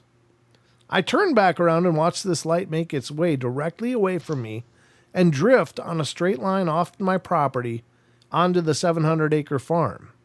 As it moved through the trees, I could clearly see branches and trees begin to obscure my view of the light, but nothing ever actually moved. After several seconds, the light drifted off to the point where I could no longer see it. The second possible sighting occurred this summer, in the summer of 2018. My daughter's new kitten had gotten out of the house and I was tasked with tracking the critter down. I heard some meowing coming from the area of my brush pile and archery range. My archery range consists of 4-foot long by 3-foot long rubber horse stall mat suspended by chains off the ground about a foot.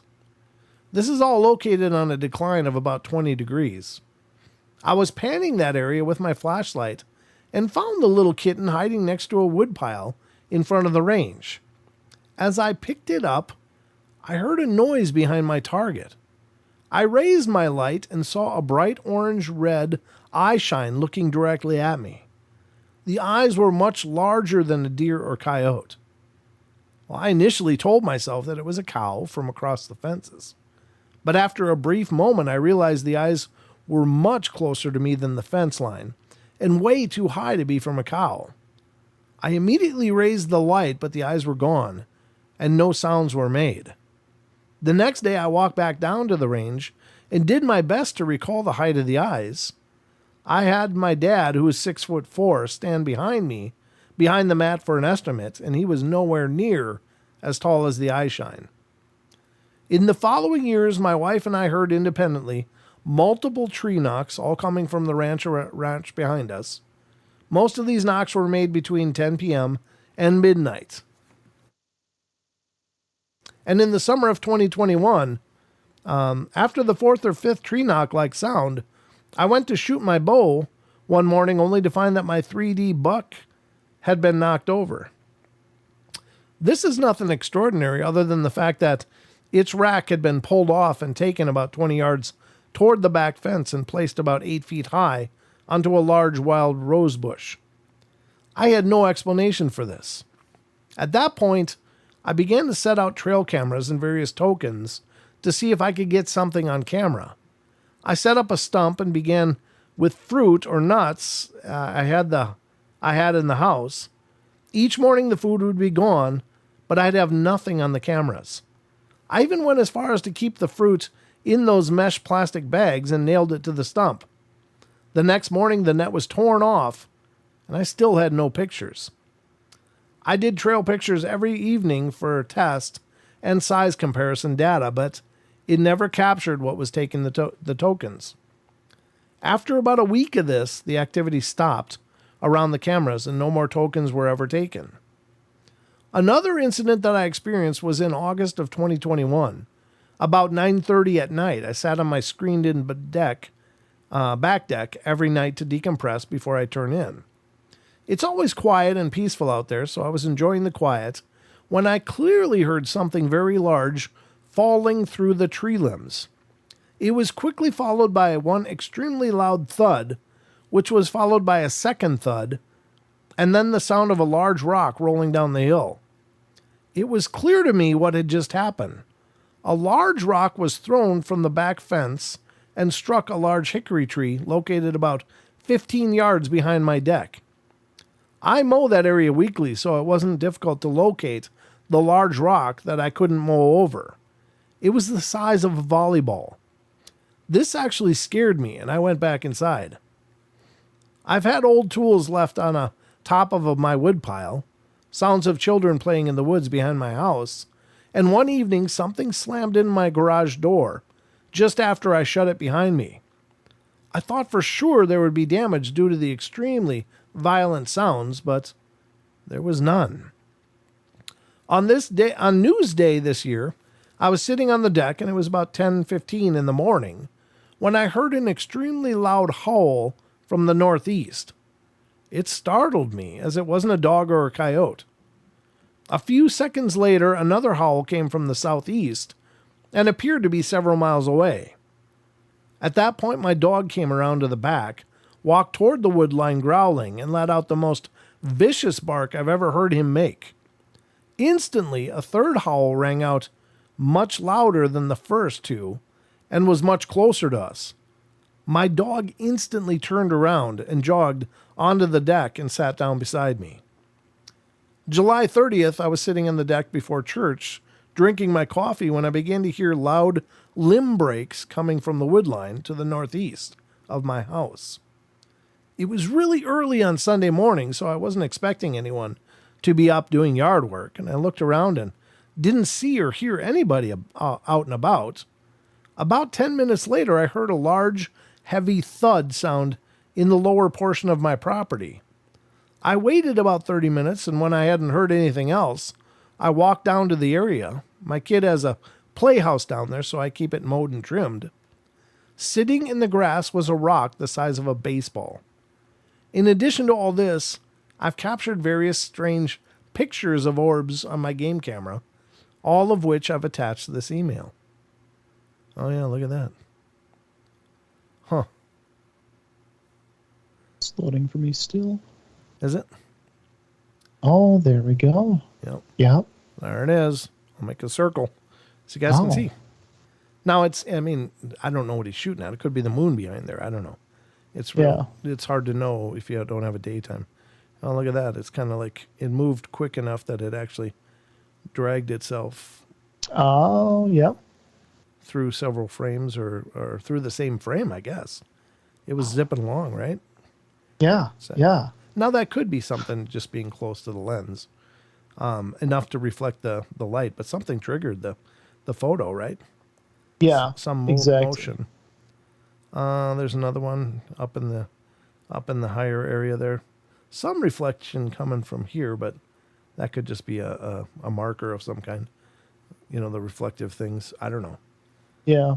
But yeah, that's a little odd.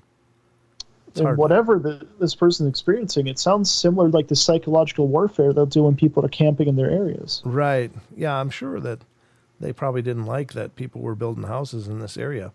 Sounds like it was their area for a long time. That one's... Well, yeah.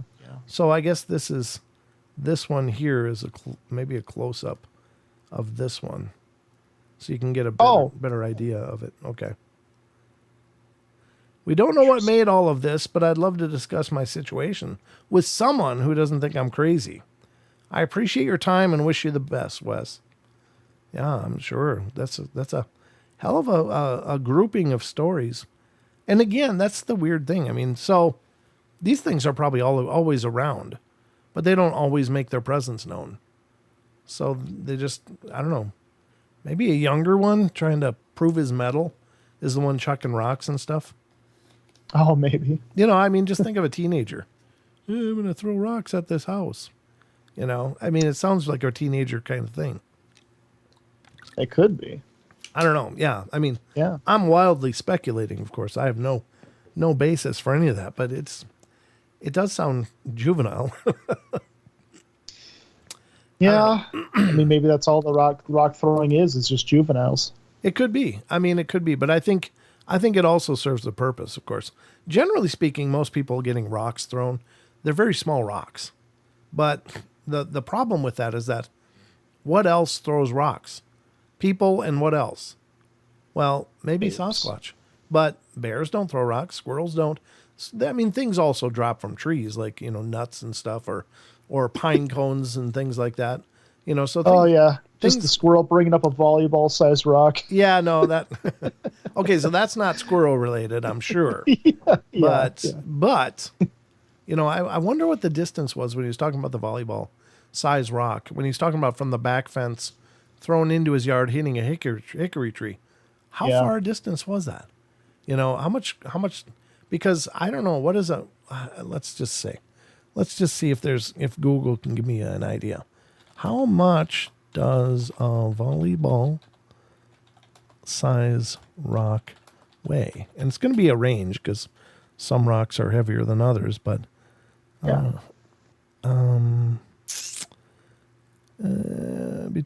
no, it's just giving me volleyball weights.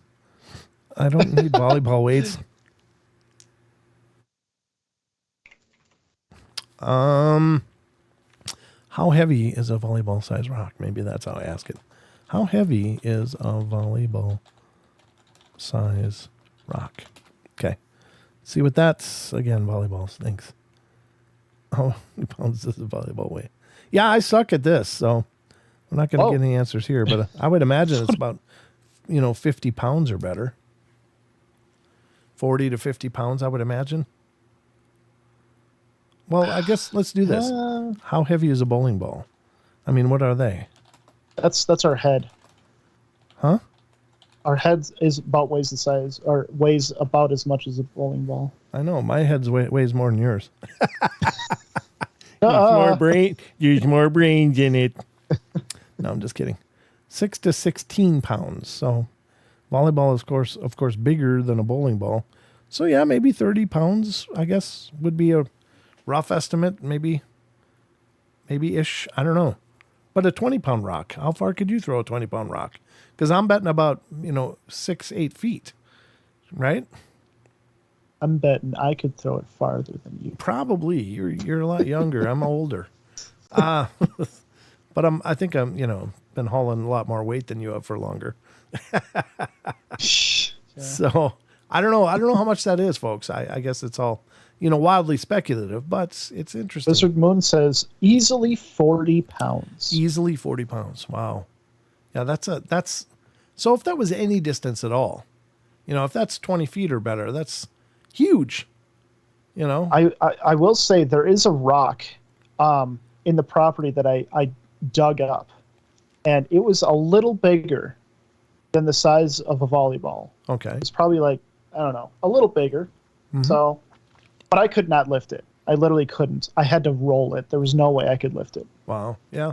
I mean, yeah, granted, rocks are tough to handle, but you think of those strongman competitions. Those are like, whatever, how many kilograms. They're all in kilograms, so it's what, 2 pounds something for a kilogram? So if they're an 80-kilogram rock, it's 160 or 180 pounds probably. So those guys are hefting these huge rocks. They can be 400 pounds or better, Yeah. Now, they're not talking about those getting chucked, but a volleyball-sized rock is pretty significant. So it's certainly, it's going to be well out of man range to really throw that hard enough to hit a tree and then to bounce out, into the yard. I don't know. That's crazy. Don't be fooled by the rocks he's got. He's still boggy from the block. Neil.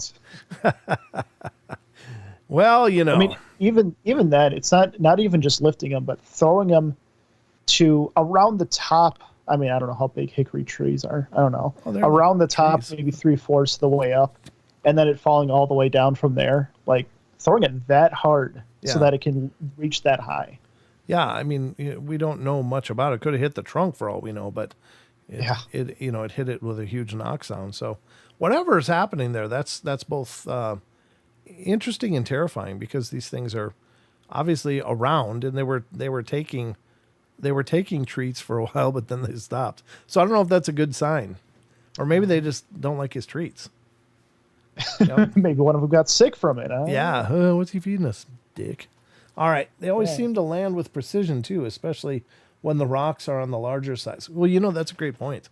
So I was covering a story probably a couple of years ago now of this group that went camping up, up a mountain river. So they were kind of traversing their way up, and they would, kayak up and then camp, hit places to camp. And they hit this place to camp. And the whole thing, they camped in this one spot for a few days, or they were going to, before they continued on. But the first night they were there, it started out with little things, the noises, the sounds, the knocks, then some whoops, and then little pebbles being thrown But then as the night went on and they didn't like clear out, the last one that I remember reading, and they said that the stream was about, maybe 50 feet away or like 40 feet away. No, they were probably about 30 feet away. But the stream was about 20 yards across. And then there was a thicket of trees over there where these things were coming from. The last thing that was thrown was, and everybody was out of the tents because all this stuff is going on. The last thing that was thrown was like a basketball-sized rock that was hurled all the way from the thicket into the air and landed on a tent. Oh. And it's like, my God, if either they were actively like trying to kill somebody or they were just making a really big statement like, yeah, the next one is on you. It's like the shot across the bow, so to speak. Yeah. So, that's a hell of a distance. A person would get maybe 20 feet. Maybe. And that'd be a huge person. So, I don't know, man. That's absolutely shocking.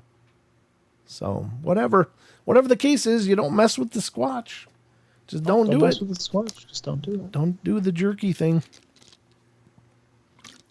Was that Jack Links or something? Which one's messing with Sasquatch? Which one's that? That's...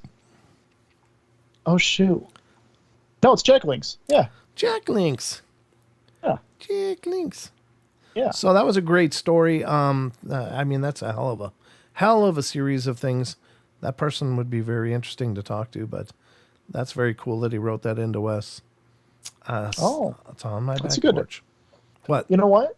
Oh, that's a good point, Rachel. They probably use rocks to guide deer for certain directions and then either pounce or tackle them. Well, I'm thoroughly convinced that they can throw with absolute precision, and I'm thoroughly convinced that they use rocks to take down prey. Yeah. I really do. I believe that they can sit back 20 yards and just, and hit a deer in the head with a baseball-sized rock. It's going to go down, That's a good point, too, actually. Yeah.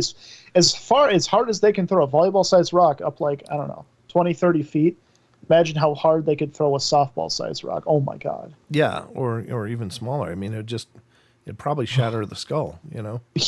So, I'm thoroughly convinced that at least part of that is a hunting method. When you think about, things like turkeys. Turkeys can, boom, be gone. But there's humans that have, killed turkeys with throwing rocks. So, it probably works good. That's true. Yep. So I think it's a hunting method as well. So anyway, very, very, very cool story. So we're in the last half hour. I got to look and see what we're going to hit here.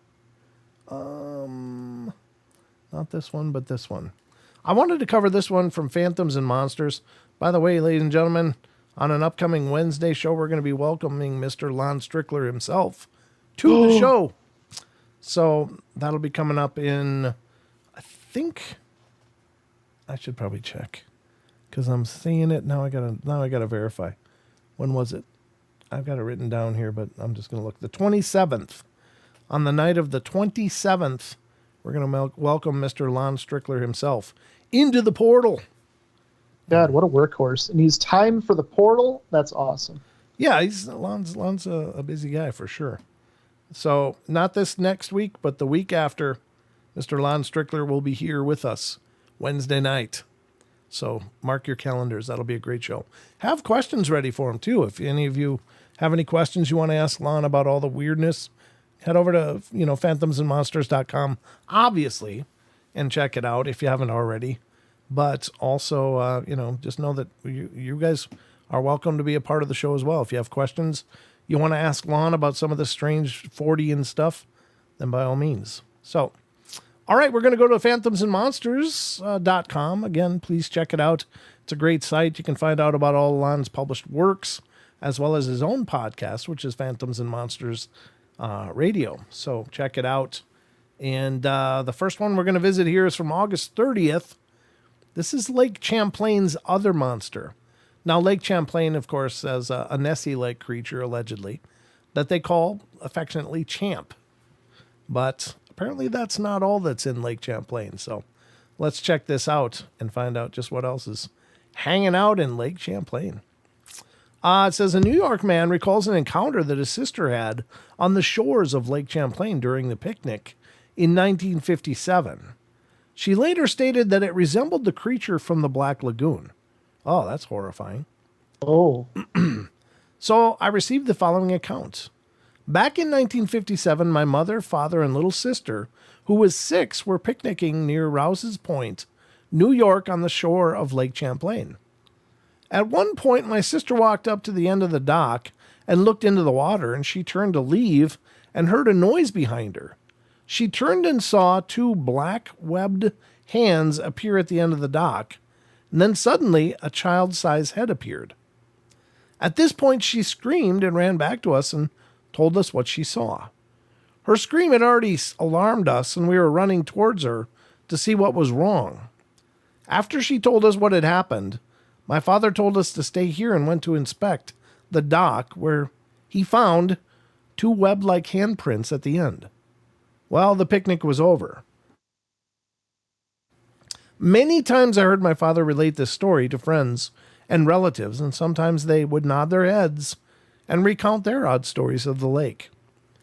2 more things. Years later, when my sister saw the old movie, The Creature from the Black Lagoon, she swears that it was similar to the creature she saw that day. When my father, sorry, I'm getting froggy. When my father, who liked to fish on the lake, passed away, I was going through his belongings to find at the bottom of his tackle box a loaded .45 caliber pistol. Odd for a tackle box, but I guess he thought better safe than sorry.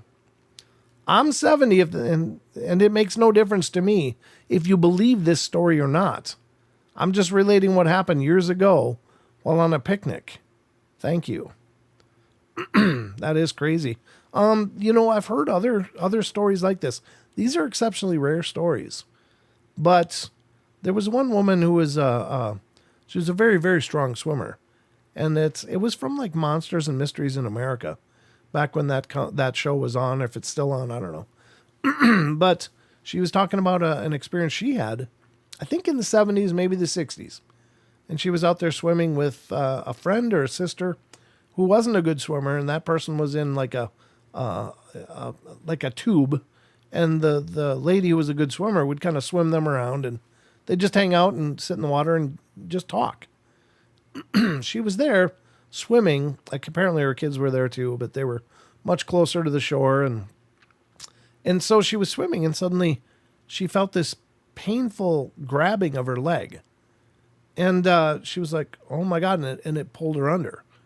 Well, the sister that couldn't swim was kind of trapped there, had no idea what to do because she couldn't paddle, and obviously couldn't help. So, sister was pulled under. She apparently fought free, was able to get back to the surface, and then she felt again these claw-like hands grab her leg and pull her down.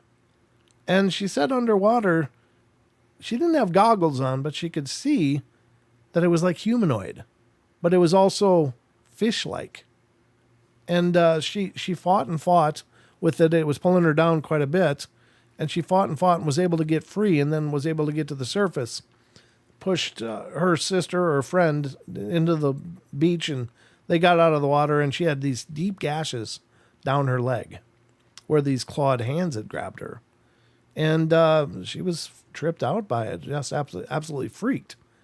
Now, the weird part of that story is that, and I'm not sure how this happened, but later on they got a knock on the door from some military people who basically told her, "That is not what you saw. Don't you ever claim that again. Don't ever talk about this again." And we were never here. One of those things. So, I don't know. Again, is it a real story? I don't know. But this woman seemed to believe it was a real story, and it really had happened to her. So, I don't know. Or if it was reported by one of the siblings, one of her kids or something, I don't recall. But anyway, are there other things out there like this? And chances are, yeah, because what else could be out there? Well, anything, really. I mean, really, if we're thinking of, even in terms of, does it always exist? Halibut. Halibut. It just said halibut. Oh, That's weird. That's a fish. yeah. That's a fish. Like a guess. No, it's not a halibut, but thanks for participating. It's supposed to be a lake monster, a humanoid lake monster. It said halibut though. That was relevant. That's pretty cool. Hey. That doesn't say. That's the only thing it's done all night, folks. There hasn't had any of the hissing or any of the I don't know, presences detected. Nothing, but it did spit out halibut. So that's cool, huh? Oh, wow. It's the it's not the right answer, but it's in the right field. We're talking about things living in the water, and it says halibut. Wow, Yeah. I'm actually impressed by that. Truly, I wouldn't have expected that because that again, the word generator on here is usually just bizarre. It doesn't seem to give many relevant responses at all. So, halibut, folks, from the Ghost Radar. That's odd. Yeah, it is. That's really weird. Huh. That's cool. Looks like a W on the screen too, Wizard Moon. Ooh. Oh. Ooh. Oh. Or maybe this. Whichever one. Yeah. Whichever one. Yeah, that's crazy. It said halibut. So are there these things? Well, if you think of the possibility of transdimensional beings, maybe. Yeah, maybe they can come and go, kind of like the land things can come and go. We don't know. I mean, it's just wild speculation, right? But maybe there's more things out there. So, very cool story. Very cool story. How are we doing for time? Ooh, we got 10 minutes. 7 minutes. 7 minutes? Yeah, that's right. We got to be done by 57. So, maybe that's a good place to stop for the night. But I'd love to know what you guys think. Do you think that there are tons of things out there?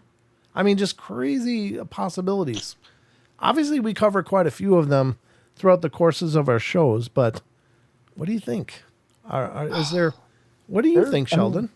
There's some things I just can't wrap my head around. And kind of like you were talking about earlier, I'm not giving anybody crap that, whose stories we've read. It's just from my perspective, looking from the outside in, things like the insect beings that we've read stories about. It's like, I mean, is that a thing? But then another part of me is like, I'm okay if they're not real. I don't want them to be real. They can stay non-existent to me. Yeah, no, I agree. I mean, here's the thing. It's like, are you better suited knowing or not knowing? Well, if you don't know, you can't prepare for an eventuality or possibility. If you do know, you can look like an idiot. So it's like, which is the right answer? I don't know. I think I think it's really everything is possible. I really do. As crazy as that sounds, and as much as even I say that, I trip up on things and go like, how can that be real? I do that all the time, but I'm a human being. I have a belief system. I have a paradigm that I live in. And I try to be really, really open about everything. And at the end of the day, I think I am, but I still find myself going, oh, come on, But then I go, well, wait, why not? Why not? Yeah, I mean, think of how.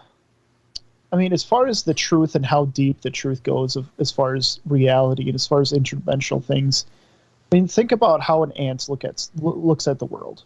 Mm-hmm.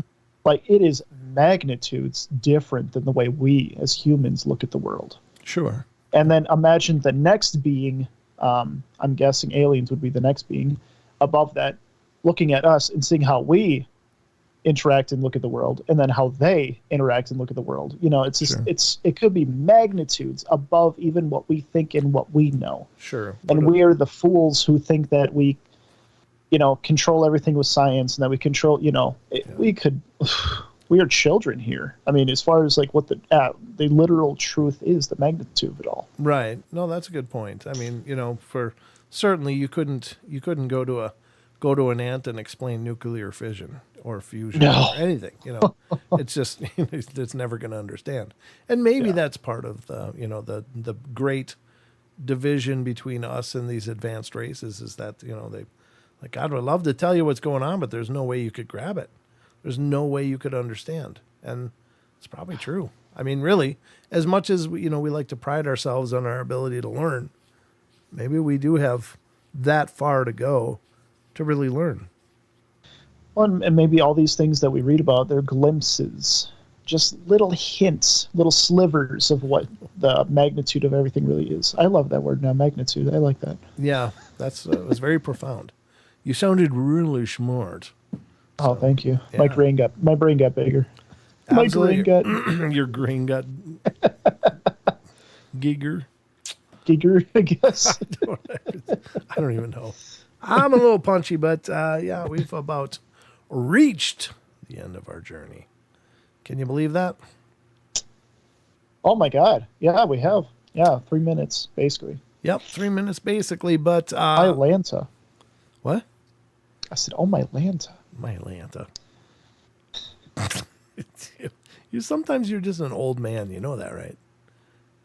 Why, is Lanta old? No, my Lanta is like, isn't that like a Pepto-Bismol kind of thing for upset stomachs? Is it really? Yeah. It's like like a medicine. It's like, Oh, I didn't know. I got some heartburn. Take the Mylanta. Yeah. So I don't know. Anyway, it's all up for speculation. We don't know, and I'd love to be able to present you a show and say this is the truth. This is not the truth, but it's just not possible. Well, what we do is we talk about phenomena, reported phenomena, and you can take it or leave it. Handle it. What's that? Our brain couldn't handle the full truth. Well, we don't know it to even begin to handle it. Yeah. Which is, I guess, what you're saying. But yeah. Yep. Correct. Glad you caught it.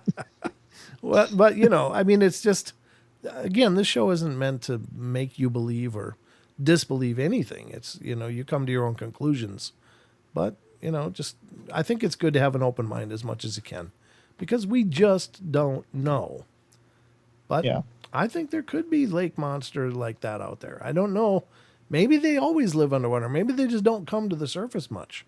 Maybe that's a mermaid, what we understand as mermen or mermaids or whatever, mer people. Maybe that's what they really are. And so if that's the case, then it combines with a whole lot of other sightings. Could they be in freshwater? Why not? Maybe they can. There's sharks that can be in saltwater and freshwater.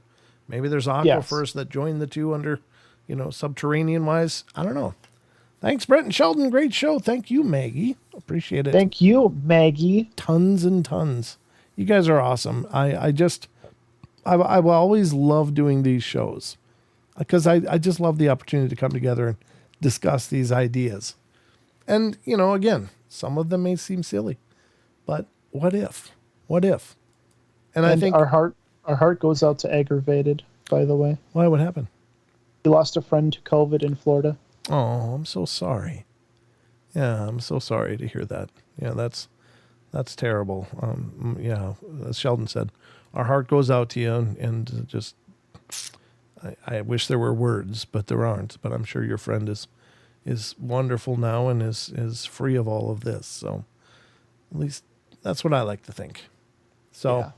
I guess that's about it. So, remember Teespring, folks. If you want to get portal gear, check it out. teespring.com/stores/paranormal-portal. Or the link is in the description of the YouTube show. Check out our Discord. The link is at the top. Love to have you get involved. Check out paranormalportal.net. Right, Sheldon? Absolutely. Right in the chats, the home base for the Paranormal Portal, where you can catch up on the latest podcast episodes. When the show's going to go live, even in Interview Me. If you have amazing experience you want to share, feel free. Yeah, you could be a guest on the podcast as well. Hit the Interview Me button on paranormalportal.net. And I'll be back tomorrow night for the Saturday show, so I hope you guys will join me. And we'll tear it up again tomorrow night, deal with more of the cryptids and strangeness and wonder. But remember, we love you all. Be good, be kind, be nice. Take care of each other, help each other out. Find the magic in every day and remember to laugh as much as you can. And that's going to do it. Good night.